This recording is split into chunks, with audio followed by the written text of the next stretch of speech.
Hi friends, வணக்கம். நான் உங்கள் அக்ரி பாண்டியன் பேசுகிறேன். இன்னைக்கு நம்ம எதை பற்றி பேச போறோம்னா, நேற்றைய தினம் ஐரோப்பிய கண்டத்தில் இருக்கக்கூடிய ஸ்லோவாக்கியா அப்படின்ற நாட்டோட பிரதமர் ராபர்ட் ஃபியூக் வந்து பார்த்தீங்கன்னா ஒரு தனிநபரால் சுடப்பட்டு தீவிர சிகிச்சை பிரிவில் அனுமதிக்கப்பட்டு சிகிச்சை பெற்றுட்டு வந்துட்டு இருக்காரு.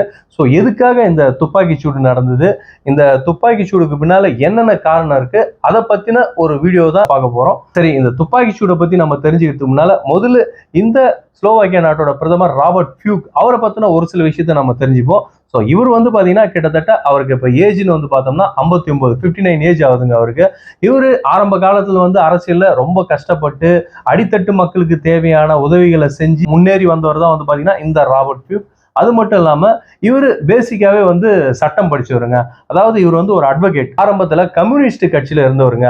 அதுக்கப்புறம் வந்து பாத்தீங்கன்னா இடதுசாரி ஜனநாயக கட்சியில சேர்ந்தாரு. அதுக்கப்புறம் வந்து பாத்தீங்கன்னா வலதுசாரி ஜனநாயக கட்சியில சேர்ந்தாரு. ஸோ இந்த மாதிரி பல கட்சிகள்ல மாறி மாறி வந்தாலும் மக்கள் மேல இவருக்கு இருக்கிற அபிமானமும் மக்கள் இவர் மேல வைத்திருக்கக்கூடிய அபிமானமும் வந்து பாத்தீங்கன்னா கொஞ்சம் கூட குறையில்னே சொல்லாங்க. இவர் கிட்டத்தட்ட 4 முறை பிரதமர் ஆயிருக்காரு இந்த ஸ்லோவாக்கியா நாட்டுக்கு. 2006 ஒரு தடவை பிரதமர் ஆயிருக்காரு, திரும்ப 2010 ஒரு தடவை பிரதமர் ஆயிருக்காரு, திரும்ப 2012 ஒரு தடவை பிரதமர் ஆயிருக்காரு. அதுக்கப்புறம் இப்ப சமீபமா வந்து பாத்தீங்கன்னா 2023 அக்டோபர் மாசம் வந்து பாத்தீங்கன்னா 4வது தடவை வந்து இந்த ராபர்ட் ஃபியூக் பிரதமர் ஆயிருக்காருங்க. துப்பாக்கி சூடு எப்படி நடந்தது அப்படின்னு நம்ம பார்ப்போம். முதல்ல நேற்றைய தினம் இந்த ஸ்லோவாக்கியா நாட்டோட பிரதமர் ராபர்ட் ஃபியூக் வந்து பாத்தீங்கன்னா சரியா 3 மணி அளவுல ஒரு பொதுக்கூட்டம் ஒன்றுல வந்து கலந்துகிட்டு வந்திருக்காரு. தன்னோட ஆதரவாளர்களோட ஒரு பொதுக்கூட்டம் ஒன்று வச்சுட்டு அந்த பொதுக்கூட்டம் முடிஞ்சிட்டு வெளியில வர்றப்போ மக்கள் கிட்ட எல்லாம் வந்து பாத்தீங்கன்னா பேசுறாரு, கை கொடுக்குறாரு.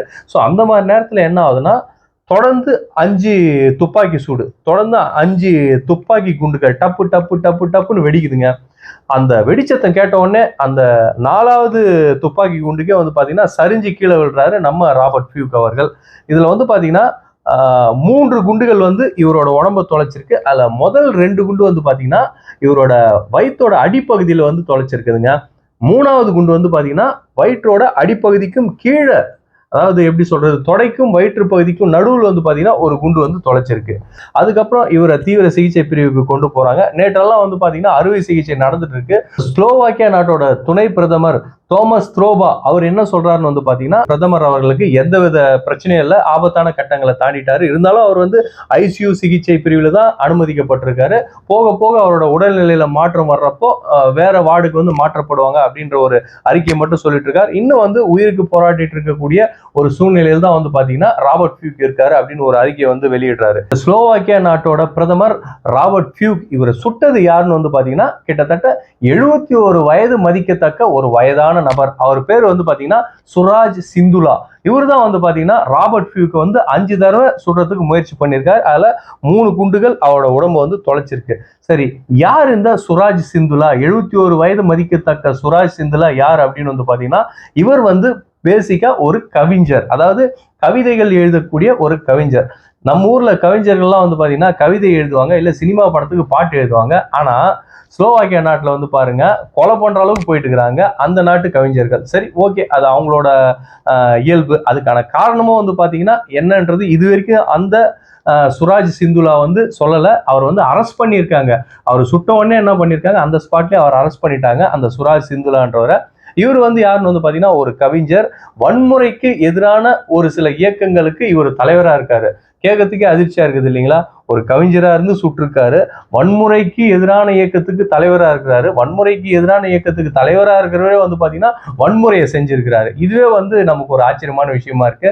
ஸோ எதனால இந்த விஷயத்த அவர் செஞ்சாருன்றதும் நமக்கு வந்து ஒரு கன்ஃபியூஸான விஷயமா இருக்கு, நமக்கு வந்து ஒரு குழப்பமான விஷயமா இருக்கு. அதே போல முகநூல், ட்விட்டர், இன்ஸ்டாகிராம் இந்த மாதிரி பக்கங்கள்லாம் இந்த இயக்கத்தை சேர்ந்தவங்க, இந்த சுராஜ் சிந்துலா இருக்கக்கூடிய அந்த வன்முறைக்கு எதிரான இயக்கத்தை சேர்ந்தவங்க வந்து பாத்தீங்கன்னா தனக்குன்னு வந்து ஒரு தனி பக்கங்களை வந்து வச்சுக்கிட்டு அதுல வந்து ஃபாலோவர்ஸும் இருக்காங்க. ஸோ அந்த அளவுக்கு அந்த வன்முறைக்கு எதிரான இயக்கம் வந்து ரொம்ப சக்தி வாய்ந்த இயக்கமா இருக்கு. இத்தனை பெருமைகளுக்கும் உரிய 71 வயது மதிக்கத்தக்க இந்த சுராஜ் சிந்துலா ஸ்லோவாக்கியா நாட்டோட பிரதமர், ஒரு நாட்டோட பிரதமர் ராபர்ட் ஃபியூக் வந்து கொலை செஞ்சிருக்கானா அதுக்கு காரணம் என்ன, எப்பேற்பட்டதா இருக்கும் அப்படின்னு வந்து இது வரைக்கும் அவர் தெரிவிக்கல. அவர் விசாரிச்சுட்டு இருக்கிறாங்க.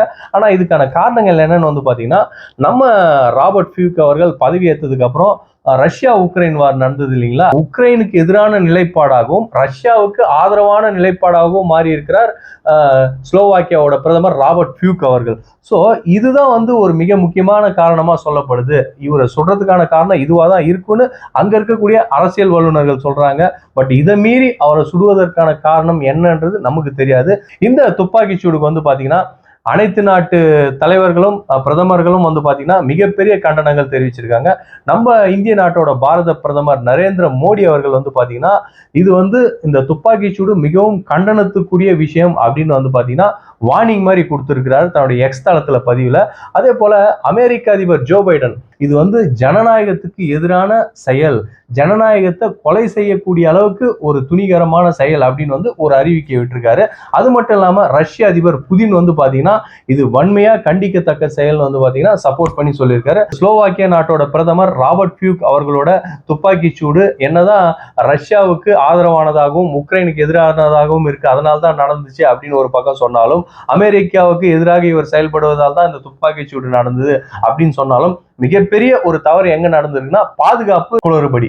ஒரு நாட்டோட பிரதமருக்கு வந்து பாத்தீங்கன்னா எப்பேற்பட்ட பாதுகாப்பு இருக்கணும். சரி, எது எப்படியோ இப்ப ஹாஸ்பிட்டல்ல குண்டடிப்பட்டு அனுமதிக்கப்பட்டிருக்கிற மதிப்பிற்குரிய ஸ்லோவாக்கியா நாட்டோட பிரதமர் ராபர்ட் ஃபியூக் அவர்கள் திரும்பவும் உடல்நிலை தேறி வந்து மக்களுக்கு அரசியல் சேவை செய்யணும் அப்படின்னு நாம கடவுள்கிட்ட வேண்டிப்போம். நன்றி, வணக்கம்.